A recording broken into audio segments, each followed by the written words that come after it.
आज बात कर रहे हैं सर्किल की। क्लास 10th में जो है चैप्टर नंबर 10 है, एनसीईआरटी का चैप्टर है ये। हालांकि इस चैप्टर में तो टेंजेंट के बारे में आपको बताया गया, लेकिन फिर भी मैं थोड़ा सा आपको जो है रिवाइज करवा देता हूँ कि सर्किल क्या है। एक्चुअल में सर्किल जो है किन्हीं भी दो पॉइंट्स का लोकस है। लोकस का मतलब समझते हैं। लोकस को वास्तव में हिंदी में कहते हैं बिंदुपथ। क्या बोलते हैं? बिंदुपथ, लोकस को। ठीक। बिंदु पथ का मतलब, बिंदु मतलब पॉइंट, एक पॉइंट है, और पथ मतलब पाथ, या यूं कह सकते हैं कि किसी भी पॉइंट का पाथ। अब इसका मतलब क्या है? जैसे आप मान लीजिए कहीं से निकल रहे हैं, ऐसे एक कैंडिडेट यहां से निकला, रास्ता नहीं है ये। आपने देखा अक्सर खेतों में क्या होता है, इतना ये इस तरीके का खेत होता है, रास्ता यहां से नहीं है, लेकिन कोई आदमी यहां से निकल गया और उसके बाद दूसरा भी यहां से निकला, तीसरा भी निकला, तो एक रास्ता ही बन जाता है। तो ऐसे ही मान लीजिए किसी एक पॉइंट मतलब पथ पे कोई पॉइंट है, वो कंटिन्यू मूव कर रहा है ना। तो मूव करने पर उसमें एक पथ बन जाता है, एक रास्ता बन जाता है। वास्तव में वही लोकस है। जैसे आपसे, और होता क्या है लोकस में, दो पॉइंट होते हैं, तीन पॉइंट होते हैं, और उसमें कुछ कंडीशंस होती हैं जिसके बारे में, मतलब कंडीशंस के अकॉर्डिंग उसको मूव करना होता है। जैसे अगर आपसे कहा जाए कि कोई भी 3 पॉइंट्स हैं, जिसमें से 2 पॉइंट फिक्स पॉइंट है, 2 पॉइंट क्या है? फिक्स पॉइंट है, और ये जो थर्ड पॉइंट है वो मूविंग पॉइंट है। और क्वेश्चन क्या कह रहा है कि वो जो मूविंग पॉइंट है वो कुछ इस तरीके से मूव करे कि अदर 2 पॉइंट से उसका डिस्टेंस हमेशा इक्वल रहे। ऐसी सिचुएशन में उस मूविंग पॉइंट का लोकस क्या होगा, यानी कि वो किस पथ पे मूव करेगा। तो इसके लिए क्या होगा, मान लीजिए 2 फिक्स पॉइंट हैं, और इन दोनों पॉइंट से इक्वल डिस्टेंस पर रहने वाले पॉइंट का जो लोकस होगा वो क्या होगा, इन दोनों पॉइंट्स को ज्वाइन करने वाली लाइन का परपेंडिकुलर बाइसेक्टर। ऐसे मतलब ये पार्ट इस पार्ट के इक्वल, इसके ठीक 20 से 90 डिग्री का एंगल बनाती हुई अगर कोई बनाता हुआ कोई पॉइंट ऐसे निकले, तो इन दोनों पॉइंट से हमेशा इक्वल डिस्टेंस देता रहेगा। इसके अलावा आपके पास कोई दूसरा ऑप्शन नहीं है। आप देखिए यहां पर पॉइंट आएगा तो ये डिस्टेंस इसके इक्वल आएगा। आप इसमें इस पे कॉन्वेंसी प्रूव कर सकते हैं। ये 90 डिग्री, ये 90 डिग्री, ये साइड इस साइड की इक्वल, ये 90 90 हो गया, ये वाली कॉमन साइड हो गई, और ये से एस की एक्जिम से ये ट्रायंगल इसके कॉन्ग्रुएंट होगा, और तब ये साइड इस साइड की इक्वल हो जाएगी सीपीसीटी से। पॉइंट यहां आया तब भी वही सिचुएशन होगी, नीचे अगर पॉइंट आ गया तब भी आपको देखिए वही मिल जाएगा, ये साइड इस साइड की इक्वल मिलेगी। तो आप क्या देख रहे हैं कि ये पॉइंट चाहे जितना ऊपर जाए, चाहे जितना नीचे जाए, यानी कि चाहे जितना मूव करे, लेकिन इन दोनों पॉइंट से उसका डिस्टेंस हमेशा इक्वल रहेगा अगर इन दोनों पॉइंट्स को ज्वाइन करने वाली लाइन के का ये परपेंडिकुलर बाइसेक्टर है। बिल्कुल इसी तरीके से सर्किल के केस में भी है। एक्चुअल में सर्किल में भी लोकस की जो हम बात कर रहे हैं वो क्या है, सर्किल में भी 2 पॉइंट होते हैं, और कंडीशन क्या होती है इसमें, कहा जाता है एक फिक्स पॉइंट होगा और दूसरा मूविंग पॉइंट होगा, और साथ में शर्त क्या रखी गई कि जो मूविंग पॉइंट है उसका इस फिक्स पॉइंट से डिस्टेंस ना तो कभी कम होना चाहिए और ना ही ज्यादा होना चाहिए। मूविंग पॉइंट मूव करेगा, वो कभी रुकेगा नहीं, और जो फिक्स पॉइंट है वो कभी हिलेगा नहीं। ऐसी कंडीशन में इस मूविंग पॉइंट को किस रास्ते से चलना चाहिए? भाई एक ही पथ इसका बचा कि वो ऐसे चले, ऐसे। अगर ये ऐसे चलता रहेगा तो इससे जो डिस्टेंस है हमेशा इक्वल रहेगा। ठीक। तो इस तरीके से वास्तव में क्या बनता है, सर्किल बनता है। ये सर्किल है, और ये जो फिक्स पॉइंट है इसको सेंटर के नाम से जानते हैं। हालांकि इस बहुत छोटे क्लासेस में सारी बातें बताई जाती हैं कि मैंने थोड़ा सा आपको याद दिला दिया। इसको सेंटर कहा जाता है, फिक्स पॉइंट को। ये आपका बाउंड्री लाइन है सर्किल की। हालांकि इसकी पूरी लेंथ को सर्कमफेरेंस कहा जाता है, 2 पाई आर से फाइंड किया जाता है। एरिया इसका 2 पाई आर होता है, ये भी आप जानते, 2 पाई आर स्क्वायर होता है, सॉरी पाई आर स्क्वायर होता है।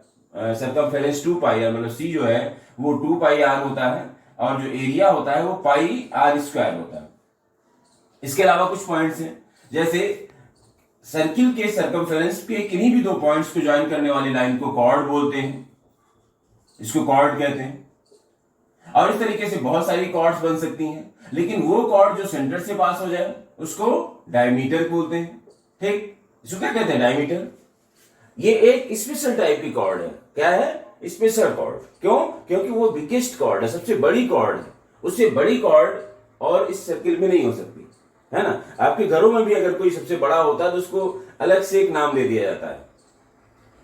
तो ऐसे ही यहां पर बहुत सारे कॉर्ड्स हैं और एक ऐसी कॉर्ड है जो सबसे बड़ी कॉर्ड है, स्पेशली उसको अलग से नाम दिया गया डायमीटर। तो ये डायमीटर होता है, यानी कि डायमीटर भी वास्तव में एक कॉर्ड है। और वास्तव इसमें देखिए, यहां से लेकर के यहां तक के डिस्टेंस को रेडियस कहा जाता है। और डायमीटर में आपको दो रेडियस मिलते हैं, एक रेडियस इधर और एक रेडियस इधर। यानी कि वास्तव में जो डायमीटर होता है वो दो रेडियस के इक्वल होता है, आर प्लस आर के इक्वल होता है। या फिर हम कह सकते हैं d इक्वल टू 2r, मतलब डायमीटर रेडियस का डबल होता है। डायमीटर आपको पता हो, आप हाफ कर दीजिए, रेडियस मिल जाएगा, और रेडियस पता हो तो डबल कर दीजिए, डायमीटर आपको मिल जाएगा। ये सारी बातें आपने पढ़ी। अब देखिए, आपकी कोर्स में जो 10th क्लास का मैं कोर्स बता रहा हूं वो भी इसका एनसीईआरटी की बुक में जितना कोर्स है, मैं इस समय तो उसकी बात कर रहा हूं। एनसीईआरटी में जो चैप्टर नंबर 10 है सर्किल्स में, उसमें टेंजेंट की बात की गई है। अब ये टेंजेंट क्या है उसको समझ लें। एक सर्किल है, ये इसका सेंटर है, और ऐसे लाइंस जा रही, मतलब एक ऐसे लाइन जा रही है। ये लाइन सर्किल को 2 पॉइंट्स पे इंटरसेक्ट कर रही है, ठीक। इसको हम कहते हैं सेकेंड। क्या बोलते हैं? सेकेंड। और वो लाइन जो सर्किल को सिर्फ एक पॉइंट पे इंटरसेक्ट करे उसको कहते हैं टेंजेंट। उसको टेंजेंट बोलते हैं। ये सेकेंड है, ये टेंजेंट। या यूं कह सकते हैं कि एक ऐसा सेकेंड जिसके जो इंटरसेक्टिंग पॉइंट्स हैं वो कोइंसाइड कर जाए, एक ही पर आ जाए। जैसे ये एक सेकेंड हो गई, दूसरी सेकेंड, माने यहां पर ये दूसरी सेकेंड हो गई, तीसरी सेकेंड है, चौथी सेकेंड है, और इस तरीके से देखिए 2 पॉइंट हैं। लेकिन आप क्या देख रहे हैं कि ये जो इंटरसेक्टिंग पॉइंट है वो कंटिन्यू क्या हो रहे हैं, मतलब पास में आते जा रहे हैं। जैसे हमने ये एक सेकेंड बनाया तो इसमें ये डिस्टेंस था दोनों पॉइंट्स के बीच का, जो इंटरसेक्टिंग पॉइंट है। जब हम यहां पर आए तो थोड़ा सा और पास आ गया, यहां पर आया तो देखिए और पास आ रहा है। यहां पर जब हम एक सेकेंड ये बनाएंगे, देखिए इसके बीच में इतना ही डिस्टेंस बचा। और ऐसे जैसे जैसे हम बाहर की तरफ जाते जाएंगे, एक ऐसी सिचुएशन भी आएगी जहां पर इस सेकेंड का कि जो ये दो इंटरसेक्टिंग पॉइंट हैं वो एक दूसरे के ऊपर आ जाएंगे, यानी कि कोइंसाइड कर जाएंगे। ऐसी कंडीशन में, ऐसी सिचुएशन में जो एक सेकेंड है वो क्या बन जाएगा? टेंजेंट बन जाएगा। उसको टेंजेंट कहते हैं, ठीक। तो टेंजेंट क्या है? वास्तव में किसी सर्किल के किसी एक पॉइंट को इंटरसेक्ट करती हुई अगर कोई लाइन जा रही है वो टेंजेंट होती है, ठीक। ये आपका पॉइंट है जिसको कांटेक्ट पॉइंट कहते हैं, और ये टेंजेंट है।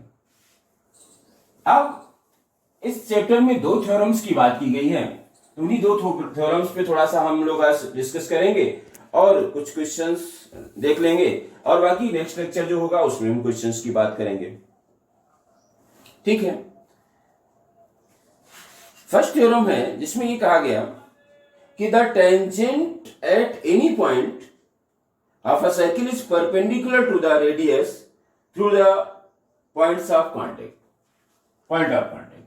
अब देखिए क्वेश्चन कह रहा है कि सर्किल है, एक टेंजेंट है, ऐसे टेंजेंट है, सॉरी ये टेंजेंट ठीक से नहीं बन पाया, मैं फिर से बना दे रहा हूं। टेंजेंट किसी एक पॉइंट पे टच करता हुआ जाएगा, ये मान लीजिए ऐसे टेंजेंट है, ऐसे। ये इसका ये कांटेक्ट पॉइंट है, इस कांटेक्ट पॉइंट को आप भी कह सकते हैं, और ये इसका एक सेंटर ओ है। क्वेश्चन क्या है? सॉरी ओ है। ये थ्योरम ये कह रही है कि सेंटर को अगर हम कांटेक्ट पॉइंट से ज्वाइन करें तो यहां पर हमेशा 90 डिग्री का एंगल बनता है, ठीक भाई। ये सर्कमफेरेंस का एक पॉइंट है। इस थ्योरम का कोई प्रूविंग नहीं, थ्योरेटिकल है पूरा। आपको पता है होना चाहिए कि जैसे आपने पढ़ा होगा इससे पहले कि मान लीजिए कोई लाइन सेगमेंट है और एक बाहर कोई पॉइंट है, वहां से अगर हम लाइन सेगमेंट के डिस्टेंस की बात करें तो हमेशा शॉर्टेस्ट डिस्टेंस वो होता है जो 90 डिग्री का एंगल बना दे। क्यों? जैसे मान लीजिए एक पॉइंट आपने लिया, एक ये डिस्टेंस है, ये भी डिस्टेंस है, ये भी डिस्टेंस है, मतलब ये सारे डिस्टेंसेस हैं। लेकिन जो इस पॉइंट से इस लाइन सेगमेंट का सबसे छोटा जो डिस्टेंस है वो डिस्टेंस होता है जो परपेंडिकुलर होता है इस लाइन पर। क्यों होता है? 9th क्लास में थ्योरम आपने और भी पढ़ी थी कि भाई कोई भी ट्रायंगल है उसमें अगर कोई बड़ा एंगल है तो बड़े एंगल के सामने की साइड बड़ी होती है, छोटे एंगल के सामने की साइड छोटी होती है। अब यहां पर आप देखें, जैसे हमने कहा कि ऐसे हमने 90 डिग्री का एंगल बनाया और एक ऐसे ज्वाइन किया, तो अब इस ट्रायंगल की अगर आप बात करें तो आप क्या पाएंगे कि ये 90 डिग्री का एंगल है और अगर किसी ट्रायंगल में एक एंगल 90 डिग्री का हो गया है तो बाकी जो बचे हुए दो एंगल हैं वो 90 से कम होते हैं, एक्यूट एंगल होते हैं, क्योंकि दूसरा 90 हो गया तब तो दो एंगल्स में ही का ही सम 180 हो जाएगा, तो फिर थर्ड एंगल तो 0 हो जाएगा ना। यानी कि अगर एक एंगल 90 डिग्री का हो गया तो अदर टू एंगल्स हमेशा एक्यूट एंगल होते हैं, 90 से कम होते हैं। अब अगर ये सबसे बड़ा एंगल है इसका मतलब ये साइड बड़ी होगी, किसी भी दूसरी साइड से कंपेयर कर आप करें, लेकिन हमें इससे माने इससे और इससे कंपेयर करना है, तो आप क्या पाएंगे कि ये साइड बड़ी होगी और ये छोटी हो जाएगी। और इस तरीके से जैसे जैसे आप पीछे की तरफ आएंगे तो हमेशा जब तक ये हाइपोटेन्यूज के प्लेस पे रहेगी साइड उस समय वो बड़ी ही होती रहेगी। तो फाइनली आप क्या कह सकते हैं, भाई ये जो पॉइंट है ये सर्किल के सर्कमफेरेंस पे है। अगर इससे बड़ी कोई लाइन हो जाए तो वो सर्किल के बाहर हम आ जाएंगे और इससे छोटी होगी तो अंदर हो जाएंगे। अब मान लीजिए हमने कहा कि ये जो है यहां पर ऐसे हमने ज्वाइन किया, अब इसकी बात करें, जैसे मान लीजिए क्यू पॉइंट आ रहा है, लेकिन अब आप ध्यान से देखिए हम ये कह रहे हैं कि ये टेंजेंट होगा क्योंकि यही पॉइंट ऐसा पॉइंट है जो सर्किल के सर्कमफेरेंस पे आ रहा है। हम इसको देखें तो आप क्या पाएंगे, ये जो OQ है, OQ ये OP से ज्यादा होगा। क्यों? क्योंकि यहां पर 90 डिग्री का एंगल है तो इसलिए ये साइड इससे बड़ी होगी। OQ जो है वो OP से बड़ा होगा और अगर बड़ा होगा तो OQ क्या हो, मतलब जो Q पॉइंट होगा वो सर्किल के बाहर होगा और टेंजेंट तो वही हो सकता है जो सर्किल के सर्कमफेरेंस पे हो। ठीक है, तो फाइनली ये एक थ्योरम है जो थ्योरेटिकल है, आप इसको देख लेंगे, बुक में मिलेगा आपको। मतलब ये क्या है कि अगर हम सर्किल के सेंटर से टेंजेंट के कांटेक्ट पॉइंट को ज्वाइन करें तो हमेशा 90 डिग्री का एंगल बनता है। ये थ्योरम नंबर 1 है। आप एक बार फिर मैं इसको रीड कर देता हूं, थ्योरम क्या है। The tangent at any point of a circle is perpendicular to the radius through the point of contact. मतलब किसी भी पॉइंट पे टेंजेंट और टेंजेंट से अगर हम रेडियस ड्रॉ करें, रेडियस कैसे ज्वाइन, भाई सेंटर से ही तो ज्वाइन करेंगे उसको, तो हमेशा ये परपेंडिकुलर होता है, मतलब 90 डिग्री का एंगल बनता है। एक थ्योरम ये, और एक और थ्योरम है, दो ही थ्योरम की बात की गई इस चैप्टर में। मैं दूसरी थ्योरम की भी बात कर लेता हूं, उसके बाद हम जो है एक्सरसाइज की बात करेंगे। अब देखिए सेकंड थ्योरम क्या है। सेकंड थ्योरम में ये बताया गया है कि कोई अगर एक्सटर्नल पॉइंट है तो एक्सटर्नल पॉइंट से टेंजेंट्स इक्वल होते हैं, मतलब एक्सटर्नल पॉइंट से मैक्सिमम 2 टेंजेंट्स आप ड्रॉ कर सकते हैं और वो दोनों टेंजेंट्स क्या होते हैं, इक्वल होते हैं, ये आपको बताना है। ठीक है, देखिए थ्योरम नंबर 2 क्या है, लिखा है the length of tangents drawn from an external point to a circle are equal. ये सेकंड थ्योरम क्या कह रहा है, मतलब इसका समझ लीजिए, किसी भी सर्किल में किसी एक्सटर्नल पॉइंट से टेंजेंट्स ड्रॉ किए जाएं, एक टेंजेंट ये और ये, मैक्सिमम 2 टेंजेंट्स ही ड्रॉ किए जा सकते हैं, तीसरा नहीं हो सकता। ठीक, थर्ड टेंजेंट का कोई ऑप्शन नहीं, सेकंड तो बहुत सारे हो सकते हैं। ये पॉइंट ये आपका सेंटर हो गया, मान लीजिए ये P है, इसको M कर दिया हमने, कांटेक्ट पॉइंट्स हैं, और ये M है।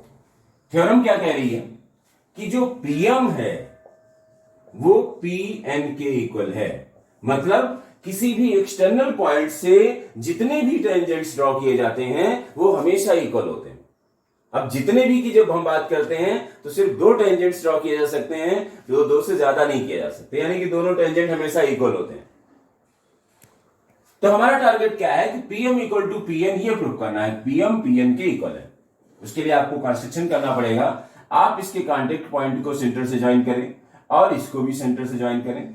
आपको ध्यान होगा अभी इस थ्योरम नंबर 1 में मैंने बात बताई थी आपको कि टेंजेंट के कांटेक्ट पॉइंट को जब भी आप सेंटर से ज्वाइन करेंगे तो यहां पर 90 डिग्री का एंगल बनेगा और यहां पर भी 90 डिग्री बन गया। ठीक, टारगेट क्या है, PM इक्वल टू PN हमें बताना, मतलब ये टेंजेंट इस टेंजेंट के इक्वल है, ये प्रूव करना है थ्योरम नंबर 2 में। और इसमें देखिए क्या करते हैं, एक तो हमने इसको ज्वाइन कर दिया, दूसरा ये इसको ज्वाइन कर देते हैं एक्सटर्नल पॉइंट को सेंटर से। अब हम क्या करेंगे, इन दोनों ट्रायंगल्स को लेंगे, इन ट्रायंगल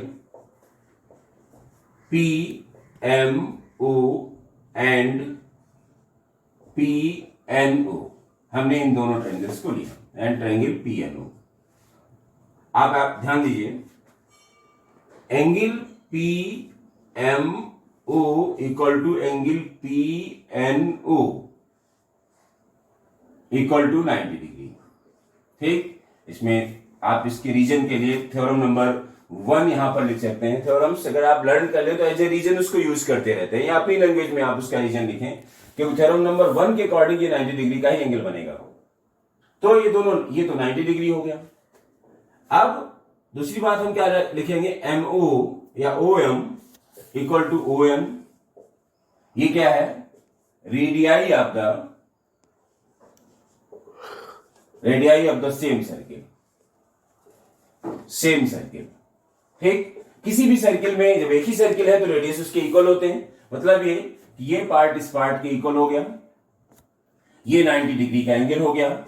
और एक थर्ड पार्ट क्या है कि PO इक्वल टू PO, ये क्या है, कॉमन है, दोनों ट्रायंगल में आ रहा है। क्लियर, ये पार्ट आपका कॉमन है। आप देखिए, ये radii of the same circle, ये 90 डिग्री के एंगल दोनों फर्स्ट थ्योरम के अकॉर्डिंग, और PO जो है वो PO को ही इक्वल होगा इस ट्रायंगल के लिए भी और इस ट्रायंगल के लिए, यानी कि कॉमन। तो फाइनली क्या हो गया, आप देखिए, एक तो 90 डिग्री का एंगल मिला आपको, उसके सामने की साइड जिसको हाइपोटेन्यूज कहते हैं वो आपको इक्वल मिल रही है, और एक अदर साइड आपको जो रेडियस है वो मिल रही है। तो फाइनली कौन से एक्सिम लग गई यहां पर, RHS के एक्सिम। तो क्या हो गया, therefore triangle PMO congruent, triangle PNO by कौन से एक्सिम, RHS, है ना, by RHS, right angle hypotenuse and side की जो एक्सिम होती है उस एक्सिम के अकॉर्डिंग, है ना। RHS एक्सिम आप कॉन्ग्रुएंसी या पूरा बाई RHS ही इतना ही शॉर्ट में लिख सकते हैं। इससे हमने इसको दिखा दिया कि ये इसके कॉन्ग्रुएंट है। अब अगर कॉन्ग्रुएंट है तो क्या होगा, है ना, so PM equal to PN, यहां होगा reason CPCT, corresponding parts of congruent triangles are congruent. ठीक, मतलब इस तरीके से ये जो PM है वो PN के इक्वल आ जाएगा, रीजन इसमें लिखेंगे हम CPCT। ठीक, आपको पता है कि जब ट्रायंगल सिमिलर कॉन्ग्रुएंट हो जाते हैं तो कॉन्ग्रुएंट ट्रायंगल्स के करस्पॉन्डिंग पार्ट्स इक्वल होते हैं। अब ये पार्ट इस पार्ट के इक्वल पहले से ही हमें पता है, ये कॉमन है, तो बचा क्या भाई, यही PM और PN ही तो बचा, तो PM और PN इक्वल होना चाहिए। तो इस तरीके से ये प्रूफ हो जाता है कि किसी भी एक्सटर्नल पॉइंट से टेंजेंट्स इक्वल होते हैं। ठीक है, तो ये दो बातें मैंने आपको यहां पर बता दी। बाकी देखिए, जो एक्सरसाइज नंबर 10.1 है उसमें ज्यादा कुछ है नहीं। 10.1 में एक तो पहला question, how many tangents can a circle है, कितने टेंजेंट्स किसी भी सर्किल में बन सकते हैं, तो टेंजेंट्स तो इनफाइनाइट हो जाएंगे। आप देखिए 10.1 एक्सरसाइज में थोड़ा सा हम आपको बता देते हैं। दो थ्योरम्स थी, दोनों थ्योरम्स बताए हमने बता दिया। इस चैप्टर, पूरे चैप्टर में दो ही थ्योरम्स का यूज है। अब देखिए 10.1 एक्सरसाइज जो है में पहला क्वेश्चन पूछा जा रहा है, फर्स्ट क्वेश्चन, कि how many tangents can a circle है, कितने टेंजेंट्स बन सकते हैं। तो आप देखिए जैसे एक सर्किल है, अब इसमें ये टेंजेंट हो गया, यहाँ टेंजेंट, ये टेंजेंट, ये टेंजेंट, जितने चाहे उतने टेंजेंट्स बना दीजिए, बहुत सारे पॉइंट्स थे सर्किल में। ठीक है, ये तो हालांकि सेकंड बन गया है। तो आप ध्यान दें कि कितने बहुत सारे टेंजेंट्स बन सकते हैं, है ना, इस तरीके से। तो यहां पर नंबर ऑफ टेंजेंट्स की अगर हम बात करेंगे तो वो आंसर होगा इनफाइनाइट। किसी एक्सटर्नल पॉइंट की अगर बात की जाती है कि अगर ये एक्सटर्नल पॉइंट से कितने टेंजेंट्स बन सकते हैं, तो टू टेंजेंट्स थे, लेकिन यहां पर एक्सटर्नल पॉइंट की बात नहीं की गई। बाकी जो सेकंड क्वेश्चन है वो फिल इन द ब्लैंक्स। ध्यान दें, इस समय मैं एनसीईआरटी के क्वेश्चंस की बात कर रहा हूं। अगर आपके पास एनसीईआरटी की बुक है तो आप 10.1 एक्सरसाइज नंबर खोलें तो आपको वही क्वेश्चंस मिलेंगे जो मैं बता रहा हूं। फिल इन द ब्लैंक्स है, लिखा है tangent to a circle intersect at in. अब टेंजेंट किस एक ही पॉइंट पे इंटरसेक्ट करता है तो 1 पॉइंट हो जाएगा। उसके बाद लिखा है लाइन इंटरसेक्ट अ सर्किल इन 2 पॉइंट्स, अगर 2 पॉइंट्स में है इज कॉल्ड सेकेंड। फिर अ circle can have 2 parallel tangents at the most, maximum 2 parallel tangents हो सकती हैं। पैरेलल टेंजेंट्स का मतलब देखिए एक टेंजेंट ये है, ये यहां पर आएगा और इसके पैरेलल यहां पर से एक और टेंजेंट जा सकती है, 2 ही तो पैरेलल हो सकती है। हालांकि इसके अलावा जितनी पैरेलल लाइंस होंगी वो सब सेकेंड हो जाएंगी, टेंजेंट 2 ही होंगी पैरेलल।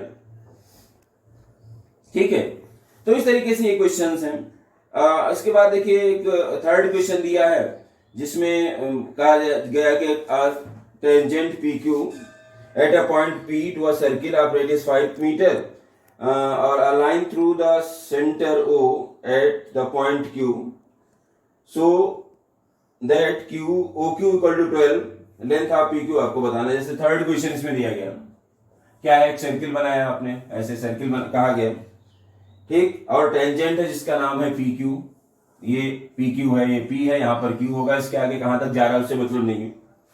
ठीक है, रेडियस इसका 5 सेंटीमीटर, सर्किल का रेडियस क्या है 5 centimetre. Meet a line through a centre, है ना, सेंटर से इसको ज्वाइन किया गया ऐसे, ये 5 सेंटीमीटर है। ठीक है, through the centre O at point Q, ठीक, सेंटर ओ कहा गया है इसमें,